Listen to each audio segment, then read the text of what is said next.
te disons merci d'avance, Jésus. Amen. Gloire à Dieu.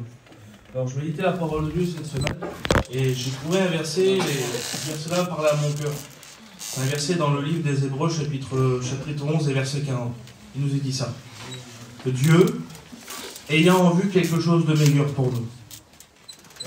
Et la suite du verset, au verset 12, il nous dit ça. Rejetons tout fardeau, le péché qui nous enveloppe si facilement, courant avec persévérance dans la carrière qui nous est donnée et qui nous est ouverte, ayant les regards sur Jésus, le chef, le consommateur de notre foi. Gloire à Dieu. Quand je regarde ce verset-là, je vois que Dieu a quelque chose de meilleur pour moi. Pourtant, on est des chrétiens, on est sauvés, on a la vie éternelle, mais des fois, on passe des moments difficiles. On écoute souvent que la vie ne fait pas de cadeaux et que des fois, on passe par des tracas, des difficultés. Mais j'aimerais te dire ce soir que Dieu a en vue quelque chose de meilleur pour toi. Vous savez, avoir quelque chose en vue, c'est pas quelque chose qu'on a tout de suite. C'est quelque chose qui arrive. Et la parole de Dieu dit ça juste après. Il nous dit, rejetons tout fardeau. Je dis, Seigneur, c'est vrai, combien les chrétiens portent des fardeaux aujourd'hui. Pourtant, on le sait que Dieu a quelque chose de meilleur pour nous, mais on porte ce fardeau sur nos épaules. Et je regardais un petit peu le mot fardeau, ce que ça voulait dire. Le mot fardeau veut dire, dans sa signification, en français, ça veut dire une chose qui nous pèse, une chose pesante. Et je dis, Seigneur, combien de chrétiens aujourd'hui ils ont des choses pesantes sur eux.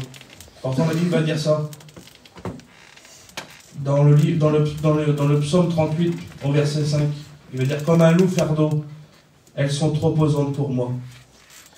Dans le livre de Néhémie, chapitre 4 et verset 10, les forces me manquent, les forces manquèrent à ceux qui portent des fardeaux. Et je dis, Seigneur, il y a des gens qui portent des fardeaux et aujourd'hui, les forces leur manquent. Ils sont à la réunion, mais ils sont en faiblesse. Moi, j'ai marqué ça, j'ai eu une petite pensée quand j'ai lu ce verset-là, et j'ai enlevé plus, on survit. Parce qu'en fin de compte, le fardeau va tellement venir nous écraser qu'on n'arrive plus à vivre. Et on survit. On survit dans notre vie chrétienne. On ne vit plus une vie chrétienne pleinement épanouie, on vit une vie chrétienne de survie. Pourtant, Dieu va parler dans le livre de Jérémie. Il va dire, ainsi parle l'Éternel. Il va dire, prenez garde à vos âmes. Ne portez point de fardeau. Pourtant, nous, on ne voudrait pas apporter des fardeaux. Mais la vie nous donne des fardeaux quand même. Mais ce soir, j'ai une bonne nouvelle pour vous. Vous voulez écouter? Amen. Dans Matthieu chapitre 11 et verset 28, Jésus va dire ça. Venez à moi, vous tous qui êtes fatigués et chargés. Je vous donnerai du repos. Il dit, prenez mon joug et recevez mes instructions. Je suis doux et léger et humble de cœur. Et la Bible dit ça, il dit, car mon joug est doux et mon fardeau est léger. Jésus va dire que son fardeau à lui, il est léger. Parce que c'est lui qui nous porte. La Bible dit ça, il dit, déposez devant lui tous vos soucis et lui-même prendra soin de vous. Alors ce soir, c'est vrai qu'on a peut-être des fardeaux. C'est vrai qu'il y a peut-être des choses qui pèsent sur nos vies, qui viennent nous écraser. Mais j'aime bien ce verset-là de Matthieu 11, 28. Venez à Jésus. Pourtant, certains diront on est des chrétiens, c'est un verset d'évangélisation. Pourtant, on a besoin de venir à Jésus, même qu'on est chrétien. On a besoin de venir tous les jours au pied de la croix. Parce que c'est lui qui prend soin de nous. Et là, dans la suite du verset d'introduction, il nous dit ça, il dit, rejetez tout fardeau, le péché qui nous enveloppe si facilement, et courons avec persévérance dans la carrière qui nous est ouverte. Et quand je méditais ce message-là, j'ai trouvé un verset, et il a frappé fort à mon cœur. C'est dans le livre de Galates. Vous savez, moi j'aime bien dire les références, parce que ce soir, c'est pas mes idées, c'est ni les idées d'un homme, mais c'est la parole de Dieu. Vous savez, ce qui fait la valeur de la réunion, c'est que la parole de Dieu est ouverte, c'est que Jésus est là, que le Père est là, Jésus est là, et le Saint-Esprit est là. Et c'est ce qui fait la valeur de cette réunion. Et là, Galates 5 va nous dire ça, chapitre 5 et verset 7. Il veut dire, vous qui courez bien, qui vous arrêtez pour vous empêcher d'obéir à la vérité? Je dis, Seigneur, ce soir, je fais une prière. Il y a peut-être nos frères, ou peut-être une partie de nos frères et nos sœurs qui sont partis de la maison de Dieu. Ils se sont arrêtés de courir. Et là, ce soir, c'est pas moi, c'est la parole de Dieu qui est trop près, qui pose la question. Parce que là, dans le verset, c'est un point d'interrogation. On n'a pas été tous à l'école, mais on sait qu'un point d'interrogation, c'est une question. Et là, c'est Dieu qui te pose la question, qui te dit, qui t'a empêché d'obéir? Qui t'a arrêté de courir? Et j'ai marqué ça, moi. Nous, on serait dire, il a arrêté de courir, c'est de sa faute à lui, c'est pas grave. Mais Dieu, il n'est pas comme ça, lui. Dieu est miséricorde. Dieu est rempli de miséricorde. Et un jour, je me suis dit, Seigneur, c'est quoi la miséricorde? Et j'ai pensé à une histoire, j'avais écouté une histoire d'un Réunion, que c'était un alpiniste, il était dans les montagnes, et il avait besoin d'une corde. Et c'est bon ça, des fois, on est parti loin de la maison du Seigneur, on est dans la misère, et Dieu nous donne une corde. Et je dis, Seigneur, c'est ça la miséricorde. C'est tout simple. C'est quand on est dans la misère, Dieu va nous tendre cette corde. Et pourtant, on s'est arrêté de courir. On a péché. On s'est roulé dans la boue du péché. Et pourtant, Dieu nous tend encore cette corde. Il veut nous sauver. Parce que Dieu a envie quelque chose de meilleur encore. Dites pas Amen. J'ai trouvé aussi le livre des Corinthiens, chapitre 9 et verset 24. Il va dire, ne savez-vous pas que ceux qui courent dans le stade courent tous, mais un seul remporte le prix. Courez de manière à remporter le prix. Et là, on voit une histoire que, là, bientôt, cet été, normalement, il y a les Jeux Olympiques à Paris. Et là, toutes les nations vont venir à Paris pour jouer les Jeux Olympiques. Et là, je crois qu'il y a une course de, je sais pas comment ça s'appelle, qui courent tous là. Mais ils vont tous venir courir, mais il y en a un seul qui va porter la médaille d'or. Parce qu'il s'est entraîné, il a fait, pendant des mois, pendant peut-être aujourd'hui, il a tenté de s'entraîner pour cet été. Et la Bible dit ça, il vient courir de manière à remporter le prix. Vous savez, des fois, on veut quelque chose. On veut la vie éternelle, lui nous l'a donné, mais il faut qu'on court encore. Parce qu'il nous l'a donné, mais elle n'est pas encore... Jésus n'est pas encore revenu nous chercher. Alors on doit toujours vivre de manière digne, dans la sainteté, dans ce que Dieu nous demande. Et de courir à cette manière de remporter le prix. Amen. Et j'ai marqué aussi le prix, des fois, c'est nos prières. Parce que des fois, notre prière à nous, c'est que vos enfants soient sauvés, que vos familles soient sauvées. Et ça, c'est notre prière à nous. Et il faut courir de manière à remporter le prix. Alors des fois, on veut quelque chose, mais dans notre manière de faire, on ne le fait pas. Pourtant, Dieu nous demande de courir de manière à remporter le prix. De marcher comme il veut, lui. Et là, il exauce nos prières. J'ai aimé ce verset aussi dans 1 Pierre, chapitre 4, et verset 7. Il va dire que la fin de toute chose est proche. Soyez donc sages pour vaquer à la prière. Et ayez tous les uns les autres un même sentiment. Je vois pas clair, faut que je dise mieux.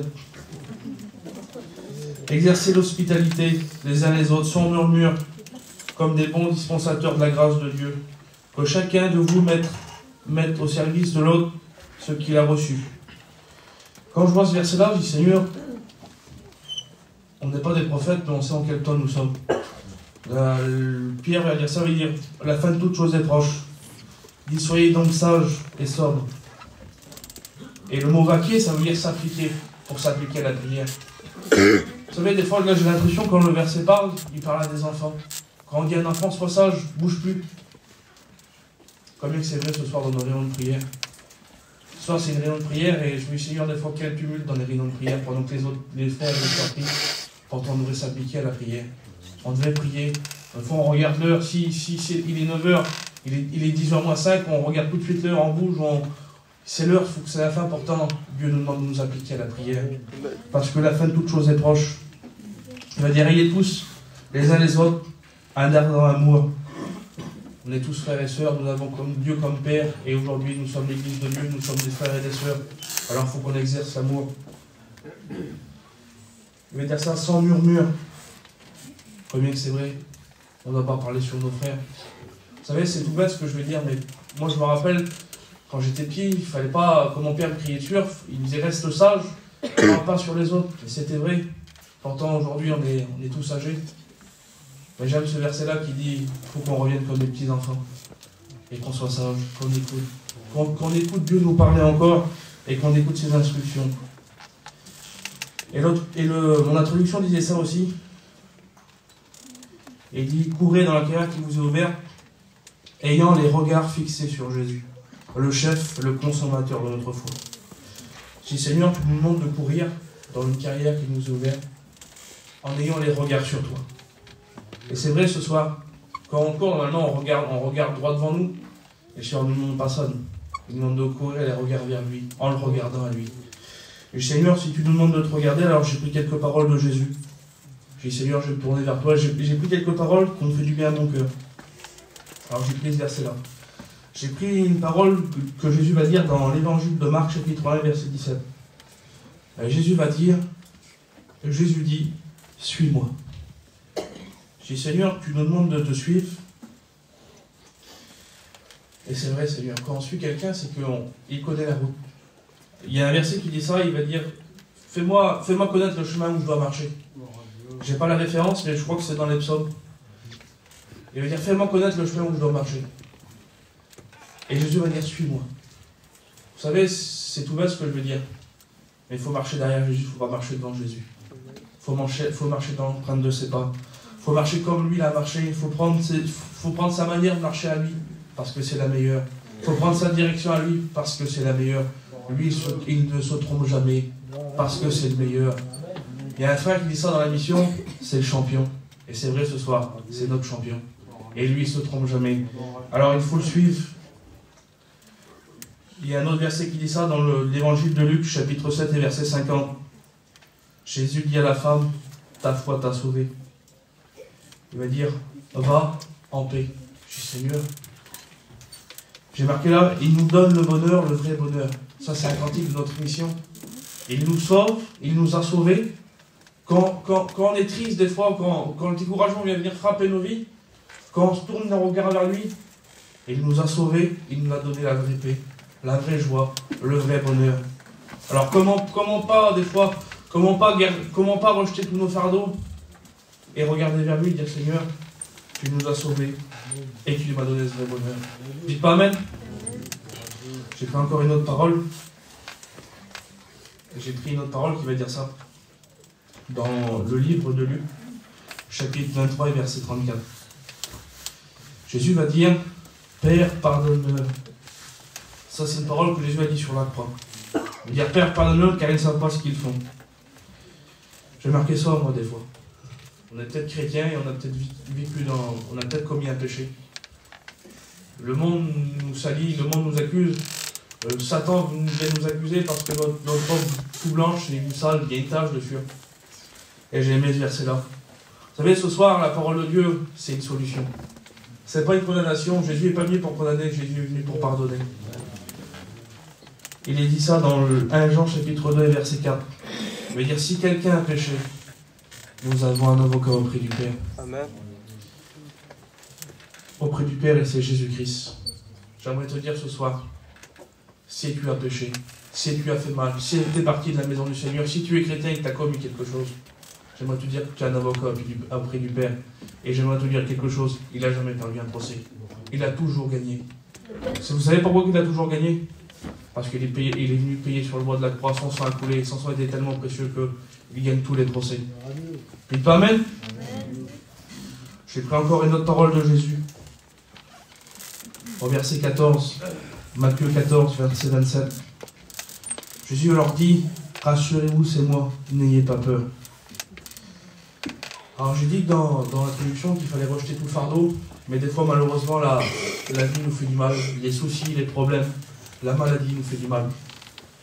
Et tout de suite nous on perd pied, on a peur, on viendra frapper le sol et dire Seigneur qu'est-ce qui se passe? Vous savez quand en ce moment on bouge de tous les côtés. Là Jésus va dire quelque chose, il va dire rassurez-vous, n'ayez pas peur. J'aimerais te dire que tu passes peut-être dans un problème. Et j'aimerais te dire que ce n'est pas les paroles d'un homme, c'est la parole du Fils de Dieu, le roi des rois, le Seigneur des seigneurs. Et il te dit ce soir, n'aie pas peur, c'est moi. Et quelle assurance, c'est pour ça que je dis Seigneur, quelle assurance quand on tourne nos regards vers toi, de prendre la parole de Dieu et de dire Seigneur, je tourne mes regards vers toi et je prends tes promesses que tu m'as dit, de ne pas avoir peur parce que tu es avec moi. Vous dites pas Amen, l'église? On a encore pris un autre. Luc 18, 42. Jésus va lui dire, recouvre la vue. Là, chez les seigneurs, il y a des personnes qui sont dans le noir. J'ai écouté quelque chose hier. Et j'ai dit, Seigneur, des fois, il y a des personnes qui sont dans le noir. Pourtant, on ne les voit pas. ils vivent comme nous, et ils sont dans le noir. Vous savez, le noir, c'est tout simple. Souvent, le noir, c'est signe de dépression. Et malheureusement, ça nous touche à tous. Et ça touche souvent chez nous. Pourtant, on ne le fait pas voir. On prend des cachets, on prend des choses on prend tout ce que le monde nous donne, pourtant on vit dans le noir. Et j'aimerais te dire que le Seigneur, il veut chasser ces ténèbres et redonner la lumière. Parce que c'est lui la vraie lumière. Alors Seigneur, c'est quand même bon qu'on tourne nos regards vers lui. On ne tourne pas nos regards vers un homme, mais on tourne nos regards vers lui. Quelque chose de merveilleux de tourner ses regards vers lui. J'ai encore pris un autre verset. J'ai pris Jean 11, 39. Jésus va dire, ôtez la pierre. Là, c'est l'histoire de Lazare qui est mort. Et là, on l'a mis en terre, on l'a mis dans un tombeau. Et Jésus va venir, va faire quelque chose, il va dire, ôtez la pierre. Pourtant, Jésus avait le moyen de faire pousser la pierre et d'aller derrière et de le ressusciter. Et moi, je me suis dit, quand j'ai regardé cette histoire, j'ai dit, Seigneur, tu vas demander d'ôter la pierre. Et j'ai essayé de trouver une note spirituelle, et je me suis dit, Seigneur, tu nous demandes de faire notre possible pour que tu fais l'impossible. J'aimerais te dire quelque chose. Que le Seigneur, il fera pas ce que tu peux faire. Et lui, il fera ce que tu peux pas faire. Alors ce soir, il faut peut-être que tu ôtes la pierre. Vous savez, ça me fait penser à une histoire dans la parole de Dieu, ça me fait penser à... Tu as peut-être un interdit dans ta vie qui t'empêche d'avancer. Il faut que tu viennes l'ôter. Pour que Dieu fasse faire un miracle derrière. J'ai marqué ça. Un jour, j'ai écouté ça. On fait ce qu'on peut. J'aimerais te dire non. On fait tout ce qu'on essaie de faire. Il y en a qui disent, Seigneur, des fois tu nous demandes de faire quelque chose et toi tu nous demandes de faire les choses simples. Pour toi tu fais l'impossible. Et nous on essaye de faire à notre manière. De dire, je ne peux pas aller trop. Moi, je vais doucement quand même. Pourtant tu ne demandes pas ça. Seigneur il ne demande pas ça. Il demande de ôter la pierre. Et qu'il fasse l'impossible derrière. Je vais marquer un autre point encore. Je vais marquer dans Matthieu 8, chapitre 7. Jésus va dire ça. Jésus dit, j'irai et je le guérirai. Il y a un verset qui dit ça dans la parole de Dieu, c'est par si meurtrissure que les malades sont guéris. Et j'aimerais te dire que le temps des miracles n'est pas passé. Il est toujours d'actualité. Et j'aimerais te dire que si tu as besoin d'une guérison, Dieu peut te guérir. Jésus peut te guérir. Par les meurtrissures, j'aimerais te dire que quand on tourne nos regards vers lui, même quand on est malade, il a le moyen de te guérir. Vous n'êtes pas mal l'église? Encore un. J'ai pris un dernier. J'ai pris une dernière parole de Jésus dans Matthieu 26, chapitre 10. Jésus va dire quelque chose à Pierre. Il va dire, veillez et priez. Ce soir, c'est une grande prière et je voulais finir sur la prière.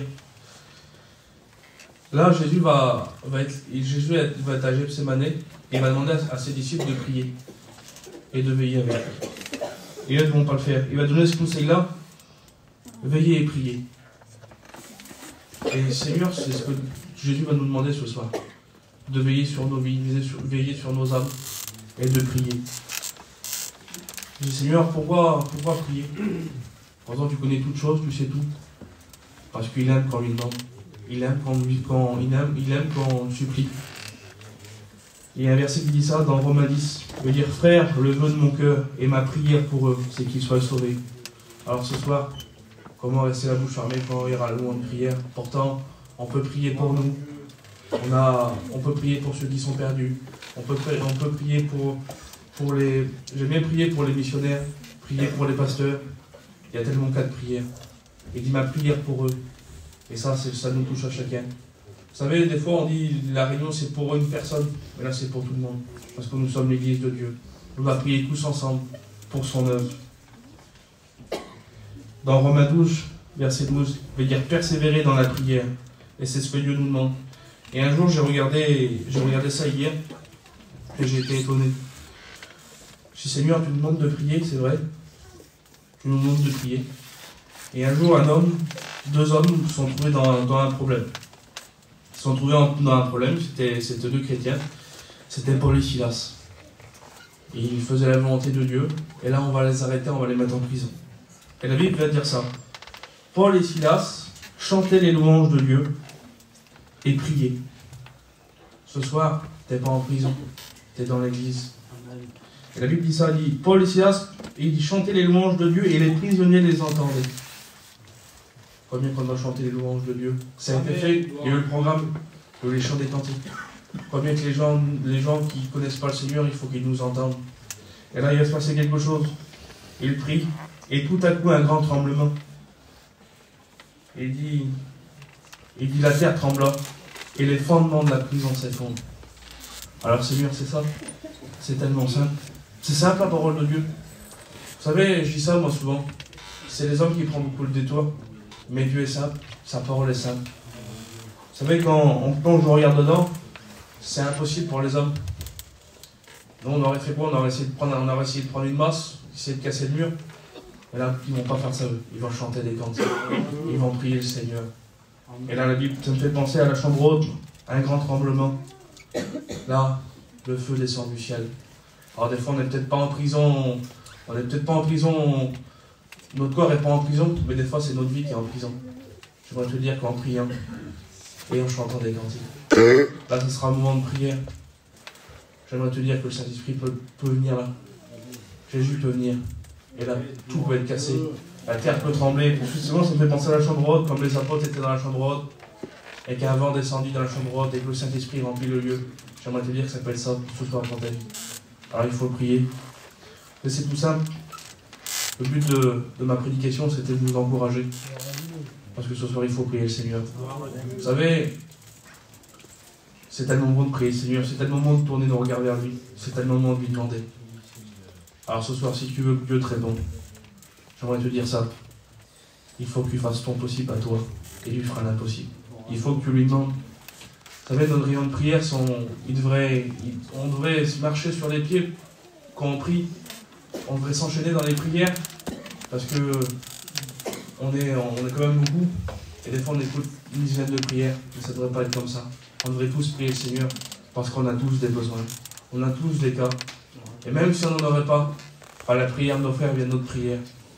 Alors tous ensemble, on doit prier le Seigneur. Alors c'est sur quelques mots, j'espère que vous avez encouragé, mais j'aimerais prier le Seigneur avec vous, et je voudrais vous encourager à prier le Seigneur. Et il reste un petit moment. On peut prier cela encore ensemble. Seigneur, merci. Merci pour notre Seigneur, ton